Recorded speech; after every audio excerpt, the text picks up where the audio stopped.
Charles a toujours été un homme dévoué, avec une routine saine et une vision claire du but dans la vie. Cependant, comme c'est souvent le cas, la vie a une façon de nous surprendre, et ces surprises ne sont pas toujours agréables. Lorsqu'il a reçu le diagnostic d'un cancer avancé, Charles a ressenti comme si le sol s'était dérobé sous ses pieds. Dans ces moments-là, l'autoconnaissance et la résilience deviennent essentielles. Souvent, c'est dans la vulnérabilité que nous trouvons la véritable force pour affronter les dilemmes les plus profonds.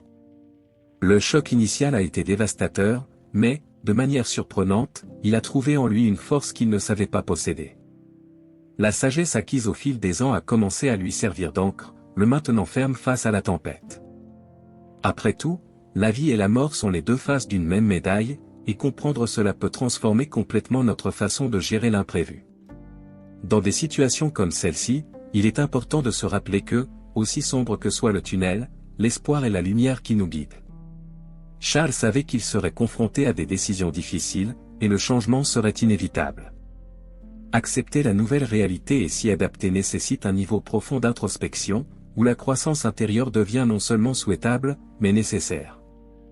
Chaque choix, si petit soit-il, portait en lui le poids d'une nouvelle perspective de vie. Dans ces moments-là, la spiritualité et le sens de l'identité peuvent être les piliers qui soutiennent une personne dans l'adversité. Ce diagnostic a fait remonter à la surface des questions que Charles avait évitées pendant des années. Quel est le véritable sens de la vie? Quel est son but?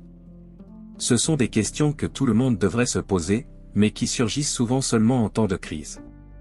À partir de ce moment-là, Charles a commencé à comprendre que l'autoconnaissance et la sagesse ne sont pas seulement des concepts philosophiques, mais des outils pratiques pour surmonter les épreuves. En débutant le traitement, Charles s'est retrouvé plongé dans un tourbillon d'émotions qu'il n'aurait jamais imaginé vivre. La chimiothérapie était une bataille quotidienne, non seulement contre le cancer, mais aussi contre les incertitudes qui le hantaient. Les changements physiques et émotionnels imposaient un lourd tribut, transformant chaque jour en un véritable test de résilience. Il se rendait compte que le processus de surpassement ne consistait pas seulement à lutter contre la maladie, mais aussi à affronter les dilemmes internes qui surgissaient avec elle. Alors que Charles livrait cette bataille, l'éloignement émotionnel de sa femme Eva et de sa fille Camille devenait de plus en plus évident. L'absence de soutien familial augmentait son sentiment de solitude, quelque chose que beaucoup ressentent dans les moments critiques. Dans ce contexte, il fut forcé de prendre une décision difficile, suggérer l'embauche d'une infirmière pour l'aider. La vie le poussait vers des choix qui mettaient à l'épreuve sa résilience et sa capacité d'adaptation. Il commençait à comprendre que, parfois, l'aide vient de là où on l'attend le moins. Avec ses économies, Charles engagea Marie, une infirmière expérimentée qui non seulement s'occupait de sa santé physique, mais lui offrait aussi le soutien émotionnel dont il avait tant besoin. Marie devint une figure essentielle pendant cette période, quelqu'un qui, par sa compassion et son empathie, aida Charles à redécouvrir sa force intérieure. Cet exemple montre comment la solidarité et l'empathie peuvent transformer la vie de quelqu'un en temps de crise. Marie n'était pas seulement une soignante, elle devint un pont entre la vulnérabilité et l'espoir. Le traitement, aussi épuisant qu'il fut, mit en évidence la nécessité de se réconcilier avec ses propres peurs et insécurités. Charles commença à voir que la vie ne consiste pas seulement à affronter les adversités, mais aussi à trouver du sens dans les petites victoires quotidiennes. À travers son parcours avec Marie, il apprit que la compassion et la compréhension sont des outils puissants de guérison. Son histoire nous rappelle que, même dans les moments les plus sombres, il y a toujours de la place pour la transformation personnelle. Chaque séance de traitement était un rappel que la vie est pleine de choix difficiles, mais aussi d'opportunités de croissance. Charles découvrit qu'en acceptant sa vulnérabilité, il ouvrait la voie à la véritable liberté et au renouveau. La lutte contre le cancer se transforma en une métaphore pour sa lutte pour la connaissance de soi et la sagesse. Avec Marie à ses côtés, Charles recommença à croire en sa capacité à surmonter n'importe quel défi, réaffirmant son engagement envers la vie et son but. Même avec toute la résilience et l'espoir que Charles cultivait, la vie lui a présenté un défi encore plus douloureux. Sa femme, Eva, et sa fille, Camille, ont décidé de le quitter au moment où il avait le plus besoin de soutien. La décision des deux a été un coup profond, rompant les liens qu'il croyait indestructibles. Il est impressionnant de voir comment, dans des situations extrêmes, les véritables intentions et valeurs des gens se révèlent. Pour Charles, ce fut une leçon amère sur la fragilité des relations humaines. Malgré sa perspective optimiste, Charles s'est retrouvé face à une solitude qu'il n'avait jamais connue auparavant. Eva et Camille, en déménageant chez la mère d'Eva, ont laissé un immense vide dans la vie de Charles, un vide qu'aucune thérapie ou traitement ne pouvait combler. Cet abandon a marqué le point le plus bas de sa vie, et il a réalisé que, outre la lutte contre la maladie, il devait maintenant faire face à une bataille émotionnelle contre l'abandon et le rejet. Ici, le concept de dépassement prenait une nouvelle dimension, forçant Charles à repenser son identité et la signification de ses relations. La décision d'Eva et Camille de partir n'était pas seulement un acte de distanciation physique, mais aussi une rupture émotionnelle qui a laissé des cicatrices profondes. Charles a commencé à remettre en question la valeur de la loyauté et de la moralité, se demandant où il avait échoué en tant que mari et père. Cette période d'introspection a fait surgir des questions sur le sens de la vie et les choix que nous faisons. Il s'est retrouvé face à la nécessité de pardonner, non seulement à sa famille, mais aussi à lui-même, pour avoir placé tant d'attentes dans une relation qui, au final, s'est révélée fragile. Seul chez lui, Charles s'est retrouvé contraint de faire face à la réalité que, aussi douloureuse soit-elle, il devait aller de l'avant. L'absence d'Eva et Camille lui a appris l'importance de l'indépendance émotionnelle et du courage pour affronter la vie, même lorsque tout semble perdu. Il a commencé à se reconnecter avec des valeurs qu'il considérait autrefois secondaires, comme la gratitude pour les petites choses et l'empathie pour ceux qui menaient également leur propre bataille silencieuse. La solitude, qui au départ semblait être son plus grand ennemi, est devenue une alliée dans son voyage de découverte de soi. Aussi dévastateur que fut l'abandon, Charles a trouvé dans l'introspection une nouvelle source de force. Il a appris que, parfois, la vie nous impose des moments de solitude pour que nous puissions nous redécouvrir. Dans ce processus, il a commencé à comprendre que la véritable croissance intérieure vient de la capacité à s'adapter aux changements et à trouver un but, même dans les situations les plus difficiles. Surmonter la maladie n'a pas été la fin du parcours de Charles, mais plutôt le début d'une nouvelle vie. En se rétablissant, il a réalisé qu'il devait laisser derrière lui les souvenirs douloureux associés à la maison où il avait vécu tant de moments difficiles. La décision de vendre la maison a été un choix de renouveau et de transformation personnelle. Il a décidé qu'en vendant la maison à Marie, il ne fermait pas seulement un cycle, mais exprimait également sa gratitude pour tout ce qu'elle avait fait pour lui. Ce choix a été une démonstration d'autonomisation et de conscience de la valeur des personnes qui comptent vraiment dans nos vies. Avec la vente de la maison, Charles a déménagé dans un nouveau quartier, un endroit où il pouvait recommencer sans les ombres du passé. Ce changement de décor a été crucial pour sa croissance intérieure. Charles a commencé à se faire de nouvelles amitiés, s'entourant de personnes partageant des valeurs et des objectifs similaires aux siens. Chaque jour, il se sentait de plus en plus intégré à sa nouvelle réalité, où la compassion et l'empathie étaient les fondements de ses nouvelles relations. Il a appris que, pour aller de l'avant, il est parfois nécessaire de laisser le passé derrière soi et de faire de la place pour de nouvelles opportunités.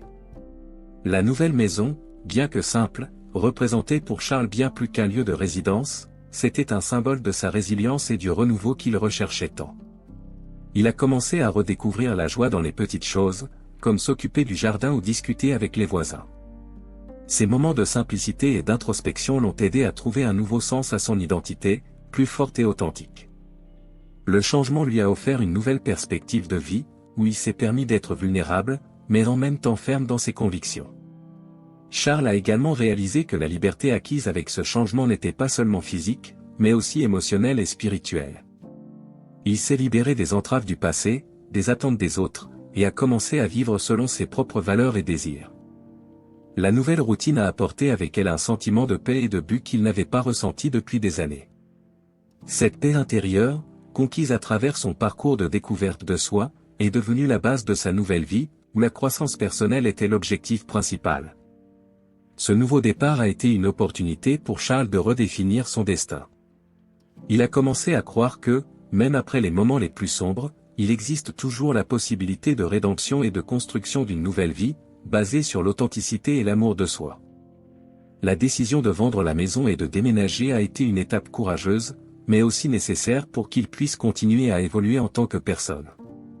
Plus d'un an s'était écoulé depuis que Charles avait reconstruit sa vie, lorsque l'inattendu se produisit, Eva et Camille revinrent. Poussés par le désespoir financier après avoir perdu leur maison, mère et fille revinrent à la porte de Charles, cherchant refuge. Pour Charles, ce moment fut un choc mêlé à une confirmation douloureuse de tout ce qu'il avait appris sur le comportement humain et les valeurs qui comptent réellement. La vie, une fois de plus, le plaçait devant des choix difficiles, mais il était maintenant prêt à les affronter avec une nouvelle perspective. Eva et Camille arrivèrent avec des promesses de repentir et des demandes de pardon, mais Charles n'était plus l'homme qu'elles avaient laissé derrière elles. Il avait trouvé, dans son voyage de découverte de soi, une force qui ne permettait plus qu'on le manipule. La réconciliation semblait impossible, non pas par manque d'empathie, mais parce que Charles comprenait que, pour continuer sa croissance intérieure, il devait garder ses distances avec les personnes qui l'avaient profondément blessé. La décision de maintenir sa nouvelle vie intacte fut prise avec un sens renouvelé de l'identité et du but. La confrontation fut tendue, chargée d'émotions non résolues et de mots durs. Eva et Camille s'attendaient à retrouver le même Charles qu'avant, mais furent surprises par la fermeté et la clarté avec lesquelles il rejeta toute possibilité de reprendre la relation. Charles savait que, pour préserver son intégrité émotionnelle et l'équilibre qu'il avait acquis, il était nécessaire d'être implacable dans ses décisions. Il ne permit pas à la culpabilité ou à la compassion de lui faire renoncer à la nouvelle vie qu'il avait construite avec tant d'efforts. Le retour d'Eva et Camille, au lieu de déstabiliser Charles, servit de test final à sa croissance personnelle. Il comprit que la véritable transformation ne réside pas seulement dans la surmontée des défis, mais aussi dans la capacité de dire « non » quand il le faut, de protéger son espace et sa paix intérieure. C'était la preuve qu'il avait appris la leçon la plus importante, la liberté et l'authenticité qu'il recherchait tant ne pouvaient être compromises, même face à des pressions émotionnelles aussi intenses. Charles sortit de cette rencontre avec la certitude d'avoir pris la bonne décision. Il resta fidèle à ses valeurs, refusant de permettre au passé d'envahir le présent qu'il avait soigneusement reconstruit. Cette fermeté était un reflet de son empowerment, de sa capacité à rester fidèle à lui-même, quelles que soient les circonstances. La vie peut être imprévisible, mais Charles a appris qu'avec conscience et courage, il est possible non seulement de survivre, mais aussi de prospérer, même dans les situations les plus difficiles. La situation, qui était déjà délicate, a atteint son point culminant lorsqu'Eva et Camille, désespérés et sans autre alternative, ont tenté d'envahir la nouvelle maison de Charles. Cet acte impulsif n'a laissé à Charles d'autre choix que de prendre des mesures légales. Pour quelqu'un qui avait traversé tant de transformations personnelles, cette décision était une preuve supplémentaire de sa détermination à garder le contrôle de sa vie. La justice, dans ce cas, n'était pas seulement une question de loi, mais aussi une manière pour Charles d'affirmer son autonomie et de protéger la paix qu'il avait tant lutté pour conquérir. Lorsque la police a été appelée, Charles a ressenti un mélange de tristesse et de résignation. Il n'avait jamais imaginé que les choses en arriveraient à ce point, mais il comprenait que, pour maintenir l'intégrité de sa nouvelle vie, il était nécessaire d'agir avec fermeté. L'arrestation d'Eva et Camille a été un dénouement douloureux mais inévitable, résultat d'une série de mauvais choix qui ont culminé en conséquences drastiques. Cet épisode a marqué la fin définitive de sa relation avec sa famille, une rupture qui, bien que douloureuse, était nécessaire pour que Charles puisse continuer à aller de l'avant. La décision de porter plainte, bien que difficile, était le reflet de la croissance intérieure que Charles avait expérimentée tout au long de son parcours. Il ne pouvait pas permettre que le passé menace l'équilibre qu'il avait trouvé. Ce moment a été une réaffirmation de ses valeurs et de sa capacité à prendre des décisions difficiles, même lorsqu'elles concernaient des personnes qu'il avait un jour aimées. Charles savait que, parfois, il faut choisir entre ce qui est juste et ce qui est facile, et il a choisi le chemin de la justice, non par vengeance, mais par respect pour lui-même. Cet épisode final dans l'histoire de Charles nous rappelle que la vie est faite de choix, et que chaque choix apporte avec lui des responsabilités et des conséquences. Pour lui, l'arrestation d'Eva et Camille a été la culmination d'une série de décisions qu'il a dû prendre pour protéger sa nouvelle vie. C'est un exemple de la manière dont la justice, lorsqu'elle est alliée à la conscience et au sens de l'identité, peut être un puissant outil d'autonomisation et de renouveau. En prenant cette décision, Charles n'a pas seulement clos un cycle, mais il a aussi ouvert la voie à un avenir où la liberté et la paix intérieure pourraient enfin s'épanouir. Avec la situation résolue, Charles a senti qu'il avait enfin achevé son parcours de rédemption. Il avait affronté la vie et la mort, les choix les plus difficiles, et en était ressorti plus fort. Maintenant, il pouvait regarder vers l'avenir avec espoir et confiance, sachant qu'il avait fait tout ce qui était en son pouvoir pour construire une vie authentique et significative. Le passé, avec toutes ses douleurs et ses leçons, était enfin derrière lui, permettant à Charles d'embrasser le mystère de la vie avec un courage renouvelé et un profond sentiment de gratitude.